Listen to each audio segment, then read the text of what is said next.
Des dels municipis és on també hem de treballar fermament per això. El 24M és el primer pas d'aquest doble canvi que viurem i aquesta independència que sempre diem que és per canviar-ho tot.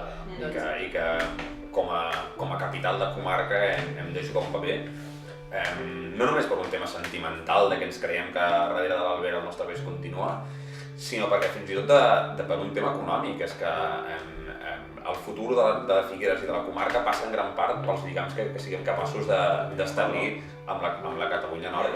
Un compromís, no només, clar que amb la independència, però amb la república. La república és l'organització natural de qualsevol societat i de país que aspiri a ser lliure. Nosaltres tenim un compromís amb la república i això avui, aquí i ara, es diu independència.